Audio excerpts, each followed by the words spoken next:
हे दोस्तों, मैं मुकेश अंसारी एक बार फिर से आप सभी का बहुत बहुत स्वागत करता हूं math and magic tips YouTube channel में। फ्रेंड्स, आज की इस वीडियो में हम लोग देखने वाले हैं मैट्रिक परीक्षार्थियों के लिए बायोलॉजी का दूसरा चैप्टर नियंत्रण एवं समन्वय से वीवीआई ऑब्जेक्टिव क्वेश्चन, जो कि आपके मैट्रिक बोर्ड एग्जाम के लिए काफ़ी इंपॉर्टेंट है। अगर आप भी इस बार मैट्रिक का एग्जाम देने वाले हैं तो वीडियो को शुरू से अंत तक जरूर देखिएगा। इस वीडियो के माध्यम से हम आप सभी को साइंस का ऐसे इंपॉर्टेंट ऑब्जेक्टिव क्वेश्चन बतलाने वाले हैं जो कि पिछले मैट्रिक एग्जाम में बहुत बार पूछे जा चुके हैं और आपके भी मैट्रिक एग्जाम में पूछे जा सकते हैं। तो चलिए फ्रेंड्स, बिना समय गवाए पहला क्वेश्चन को देख लेते हैं। हे दोस्तों, जैसा कि आज सभी वाले स्क्रीन पे पहला क्वेश्चन को देख पा रहे हैं। पहला क्वेश्चन में दिया गया है एक नर हार्मोन है। यहाँ पे 4 हार्मोन का नाम दिया गया है, जिसमें आप सभी को बताना है कि कौन ऐसा हार्मोन है जो नर हार्मोन है। क्वेश्चन का सही जवाब ऑप्शन डी हो जाएगा। टेस्टोस्टेरोन जो है वो एक प्रकार का नर हार्मोन है। हे दोस्तों, अगला सवाल क्वेश्चन नंबर 2 में दिया गया है कि फूल में नर प्रजनन अंग होते हैं। तो फूल में नर जनन भी अंग होते हैं और मादा प्रजनन अंग भी होते हैं। तो यहाँ पे हम बात कर लेते हैं क्वेश्चन नंबर 2 में जो दिया गया है कि फूल यानी फल में नर प्रजनन अंग क्या होते हैं। क्वेश्चन का सही जवाब पुंकेसर हो जाएगा। यहाँ पे नर की जगह पे आपको मैट्रिक एग्जाम में अगर मादा दिया जाता है तो समझ लेना है कि उसका प्रजनन अंग पुंकेसर नहीं बल्कि स्त्री केसर हो जाएगा। उसके बाद में अगला सवाल क्वेश्चन नंबर 3 में दिया गया है निम्नलिखित में से कौन सी ग्रंथि अंतःस्रावी और बाह्यस्रावी ग्रंथि दोनों है। यहाँ पे 4 ग्रंथियों का नाम दिया गया है, जिसमें आप सभी को एक ऐसा ऑप्शन का चयन करना है जो एक ऐसा ग्रंथि है जो अंतर से यानी अंदर से भी स्रावित होता है, बाह्यस्रावी यानी बाहरी परत से भी स्रावित होता है। तो वैसे ग्रंथि का नाम है अग्नाशय ग्रंथि। अतः क्वेश्चन का सही जवाब ऑप्शन डी होगा, अग्नाशय ग्रंथि। उसके बाद में अगला जो सवाल है हमारा क्वेश्चन नंबर 4 में मस्तिष्क का कौन सा भाग शरीर की स्थिति का संतुलन का अनुरक्षण करता है। इसके लिए भी आपको 4 ऑप्शन दिए जा रहे हैं। दोस्तों, आपसे बता दें मस्तिष्क में एक अनुमस्तिष्क नामक एक भाग होता है जो शरीर की स्थिति एवं संतुलन का अनुरक्षण करता है। उसके बाद में अगला जो सवाल है हमारा क्वेश्चन नंबर 5 में कि रक्त में आयरन की कमी से होने वाला रोग कौन सा है। यहाँ पे 4 रोग का नाम दिया गया है, जिसमें आपसे बताना है वह कौन ऐसा रोग है जो रक्त में आयरन की कमी से होता है। तो दोस्तों, आपसे बता दें कि किसी भी मनुष्य के रक्त यानी खून में अगर लोहा यानी आयरन की कमी हो जाती है तो वैसे मनुष्य को एनीमिया नामक बीमारी यानी रोग हो जाता है। अतः क्वेश्चन का सही जवाब ऑप्शन सी लिखेंगे आप, एनीमिया। इसके बाद में अगला जो सवाल है काफ़ी इंपोर्टेंट है, मैट्रिक एग्जाम में सवाल पूछा भी जा चुका है। 2 तंत्रिका कोशिकाओं के मध्य खाली स्थान को क्या कहते हैं। दोस्तों, आपसे बता दें कि 2 तंत्रिका कोशिका के मध्य खाली स्थान को हम लोग सिनेप्स यानी सिनेप्टिक दरार कहते हैं। आपसे बता दें यहाँ पे जो तंत्रिका कोशिका यहाँ पे दिया गया है ना, मैट्रिक एग्जाम में ऐसे भी सवाल पूछे जा सकते हैं कि मनुष्य के शरीर की सबसे बड़ी कोशिका का क्या नाम है। दोस्तों, से बता दें मानव शरीर के सबसे बड़ी कोशिका का नाम तंत्रिका कोशिका होता है। और यहाँ पे हम बात करते हैं कि मनुष्य के सबसे बड़ी ऊतक का क्या नाम होता है, तो वहाँ पे हो जाता है तंत्रिका ऊतक। और सबसे लंबी ऊतक का नाम क्या है, तो वो हो जाता है पेशी ऊतक। उसके बाद में अगला जो सवाल है हमारा क्वेश्चन नंबर 7 में कि इंसुलिन के कमी के कारण कौन सा रोग होता है। इंसुलिन एक प्रकार का हार्मोन है जिसके कमी से मनुष्य को एक रोग होता है जिसका नाम आपसे बताना है। तो दोस्तों, आपसे बता दें किसी भी मनुष्य के शरीर में इंसुलिन हार्मोन की कमी हो जाती है तो वैसे मनुष्य को मधुमेह नामक बीमारी यानी रोग हो जाती है। तो क्वेश्चन नंबर 7 का ऑप्शन बी बिल्कुल सही जवाब हो जाएगा। कौन सा रोग, तो मधुमेह रोग। उसके बाद में अगला जो सवाल है हमारा क्वेश्चन नंबर 8 में ग्वाइटर अथवा घेंघा पनपता है। ग्वाइटर का मतलब ही होता है घेंघा रोग। तो ग्वाइटर यानी घेंघा जो रोग होता है वो किसके कमी से पनपता है यानी किसकी कमी से होता है। तो दोस्तों, आपसे बता दें किसी मनुष्य के शरीर में आयोडीन की कमी हो जाती है ना, तो उस वैसे व्यक्ति यानी वैसे मनुष्य को ग्वाइटर अथवा घेंघा रोग हो जाता है। अतः मनुष्य को ग्वाइटर तथा घेंघा रोग से अपने आप को बचाने के लिए आयोडीन के इस्तेमाल करना चाहिए और शरीर में आयोडीन की कमी नहीं होनी चाहिए। उसके बाद में अगला सवाल है हमारा क्वेश्चन नंबर 9 में कि पॉन्स मेडुला और अनुमस्तिष्क ये क्या है? तो दोस्तों सबसे बता दें, पॉन्स मेडुला और अनुमस्तिष्क जो है वो मध्य मस्तिष्क का हिस्सा है। मध्य मस्तिष्क का मतलब कि मनुष्य के मस्तिष्क का जो मध्य का स्थान होता है उसी का ये हिस्सा है। कौन? तो पॉन्स मेडुला और अनुमस्तिष्क। उसके बाद में अगला सवाल है हमारा क्वेश्चन 10 में कि कवक में पोषण की कौन सी विधि पाई जाती है? तो दोस्तों आपसे बता दें, कवक में पोषण की मृतजीवी पोषण पाई जाती है। ऐसे भी मैट्रिक एग्जाम में सवाल पूछे जा सकते हैं कि मृतजीवी पोषण किसे कहते हैं? तो दोस्तों आपसे बता दें, पोषण का वह प्रक्रम जिसमें जीव अपना भोजन मृत जीवों के शरीर से प्राप्त करते हैं। तो वैसे सभी जीव मृतजीवी जीव कहलाते हैं और वैसे पोषण को हम लोग मृतजीवी पोषण कहते हैं। उदाहरण के तौर पे कवक हो गया। कवक एक ऐसा जीवाणु है जो जीवों के मृत शरीर से अपना भोजन ग्रहण करता है। अतः क्वेश्चन का सही जवाब ऑप्शन बी लिखेंगे आप कि पोषण में कवक में पोषण की कौन सी विधि पाई जाती है? तो मृतजीवी पोषण पाई जाती है। और इसके बाद में अगला सवाल है क्वेश्चन 11 में कि क्लोरोफिल वर्ण का रंग कैसा होता है? आज सभी को मालूम ही होगा कि पत्तियां किसके कारण दिखाई देती है? हरा। तो क्लोरोफिल के कारण हरा दिखाई देती है। तो इससे साफ जाहिर होता है कि क्लोरोफिल का जो रंग होता है वो हरा होता है, जो पत्तियों में पड़ने के कारण उसका जो रंग होता है वो हरा हो जाता है। तो मैट्रिक एग्जाम में अगर सवाल पूछे जाते हैं कि क्लोरोफिल वर्ण का रंग कैसा होता है, तो क्वेश्चन का सही जवाब ऑप्शन ए लिखेंगे आप, पत्तियां क्लोरोफिल के कारण हरा दिखाई देती है और रक्त हेमोग्लोबिन के कारण लाल दिखाई पड़ता है। उसके बाद में अगला सवाल क्वेश्चन 12 में दिया गया है कि डेंगू उत्पन्न करने वाले मच्छर किस तरह के जल से उत्पन्न होते हैं? ये एक ऐसा सवाल है जो बहुत सारे स्टूडेंट ऐसे सवाल का आंसर देने में कन्फ्यूज हो जाते हैं कि मान लेते हैं कि डेंगू उत्पन्न करने वाला मच्छर किस तरीके से जल में रहेगा। तो अक्सर स्टूडेंट इसका आंसर तो मालूम होगा उनको कि गंदा जल में होगा, क्योंकि भाई ये बीमारी पैदा करने वाला है तो निश्चित है कि गंदा जल में होता होगा।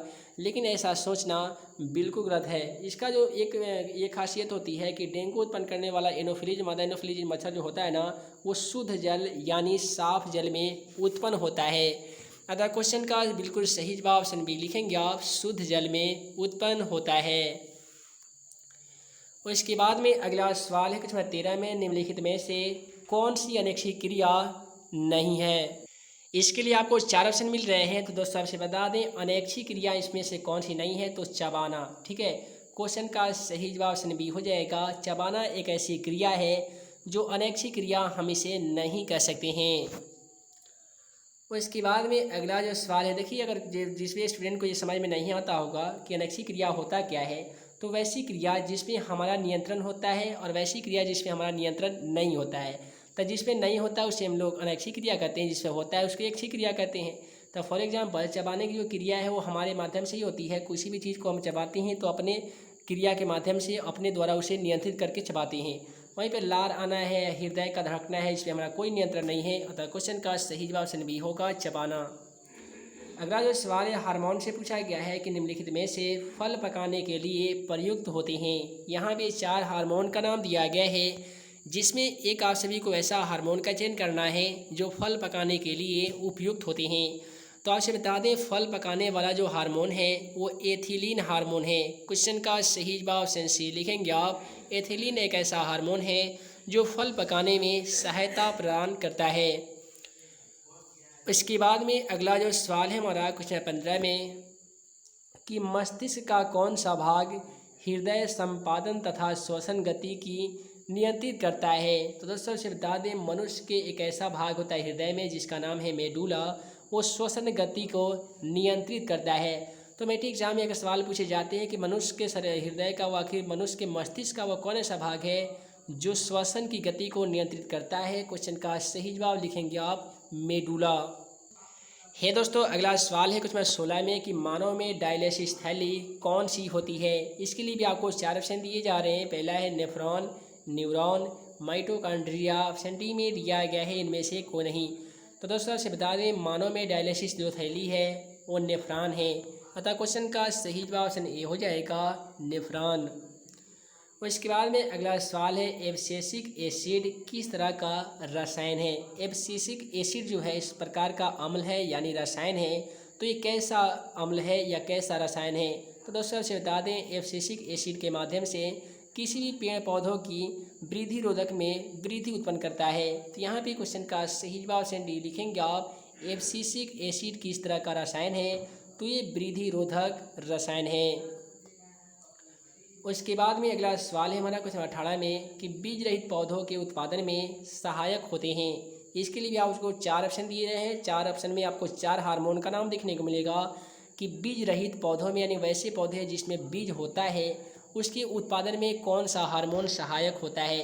पहला से मिला है cytokinin hormone, auxin hormone, gibberellin hormone और डी में दिया गया है ऑक्सिन एवं जिब्रेलिन हार्मोन दोनों। तो दोस्तों आपसे बता दें यहाँ पे हम बात कर लेते हैं क्वेश्चन 18 में दिया गया बीज रहित पौधों में के उत्पादक में जो सहायक होता है वो जिब्रेलिन हार्मोन और ऑक्सिन हार्मोन, यानी क्वेश्चन का बिल्कुल सही जवाब ऑप्शन डी लिखेंगे आप, इनमें से दोनों। उसके बाद में अगला सवाल है क्वेश्चन 19 में कि हार्मोन स्रावित होता है, यानी जो हार्मोन का स्रावन होता है, जो स्राव होता है वो कौन सी ग्रंथि से होता है।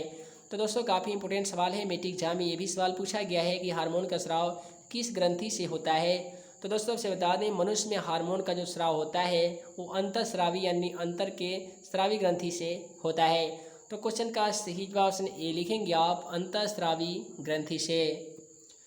अगला सवाल क्वेश्चन 20 में दिया गया है कि हाइड्रा में क्या नहीं पाया जाता है। इसके लिए भी आपको 4 ऑप्शन दिए जा रहे हैं। पहला है मस्तिष्क, तंत्रिका यानी कोशिका, मुख यानी मुंह, स्पर्शक यानी चमड़ा।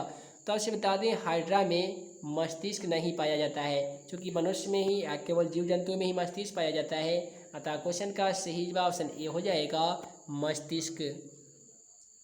अगला सवाल है कि 21 में परिवर्ती चाप कहाँ बनते हैं। तो दोस्तों से बता दें प्रतिवर्ती जो चाप बनते हैं वो मेरुरज्जु के आघात वर्ध में बनते हैं। तो क्वेश्चन का सही जवाब ऑप्शन ए हो जाएगा, मेरुरज्जु। उसके बाद में अगला जो सवाल है क्वेश्चन 22 में दिया गया है कि केंद्रीय तंत्रिका तंत्र कौन बनाते हैं। तो ये दोस्तों आपसे बता दें केंद्रीय तंत्रिका तंत्र जो है वो किसके माध्यम से बनते हैं। तो मस्तिष्क और मेरुरज्जु के माध्यम से ही केंद्रीय तंत्रिका तंत्र बनते हैं। तो क्वेश्चन का सही जवाब ऑप्शन सी लिखेंगे आप, मस्तिष्क और मेरुरज्जु दोनों के माध्यम से ही तंत्रिका तंत्र बनाए जाते हैं। अगला सवाल इसमें 23 में दिया गया है मेरुरज्जु की रक्षा कौन करता है। तो दोस्तों से बता दें मेरुरज्जु की रक्षा करने के लिए उसका रक्षा कवच के रूप में कार्य करता है वह है कशेरुक दंड। क्वेश्चन का सही जवाब ऑप्शन ए लिखेंगे आप, कशेरुक दंड। हो सके आप सभी को ये क्वेश्चन न्यू लग रहा होगा, क्योंकि ये मैट्रिक एग्जाम में शायद एनसीईआरटी किताब में नहीं दिया गया है। अगला सवाल काफ़ी मज़ेदार है, मैट्रिक एग्जाम में पूछे जा सकते हैं, मस्तिष्क उत्तरदायी होता है।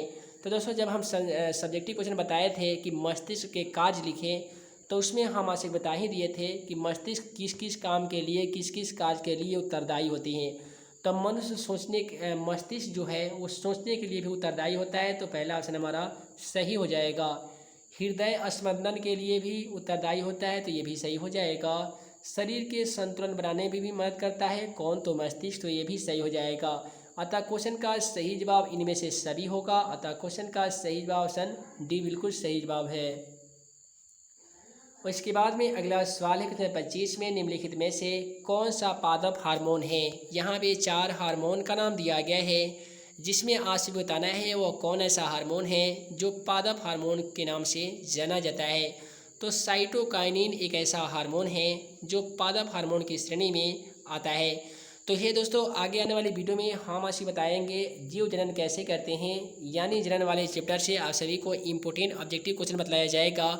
और साथ ही आप सभी को सभी सब्जेक्ट का अलग अलग शिक्षकों के माध्यम से हम आप सभी को वीडियो प्रोवाइड करा रहे हैं। उम्मीद है कि आप सभी को वीडियो पसंद आया हो तो वीडियो को लाइक करें, अपने दोस्तों में शेयर करें। ऐसे ही नए नए वीडियो पाने के लिए हमारे channel math and magic tips को सब्सक्राइब करना ना भूलें। अगर आपने अभी तक मैथ एंड मैजिक टिप्स का ऑफिशियल मोबाइल एप्लीकेशन को इंस्टॉल नहीं किए हैं तो वीडियो के डिस्क्रिप्शन बॉक्स में दिए गए लिंक को क्लिक करके आप मैथ एंड मैजिक टिप्स का मोबाइल ऐप को इंस्टॉल कर सकते हैं और आप उससे स्टडी करके आप अपने मैट्रिक एग्जाम में अच्छे खासे मार्क्स ला सकते हैं। तो चाहे तो मोबाइल एप्लीकेशन को इंस्टॉल करने के लिए वीडियो के डिस्क्रिप्शन में दिए गए लिंकों को भी क्लिक कर सकते हैं या प्ले स्टोर में भी लिख सकते हैं मैथ एंड मैजिक टिप्स, और जो सबसे पहले एप्लीकेशन आपको देखने को मिलेगा उससे स्टडी करके आप अपने मैट्रिक एग्जाम में अच्छे खासे मार्क्स ला सकते हैं। तो हे दोस्तों, मैं मुकीम अंसारी जल्द मिलूँगा अगले वीडियो में नए वीवीआई क्वेश्चन के साथ। तब तक के लिए वीडियो देखने के लिए बहुत बहुत धन्यवाद।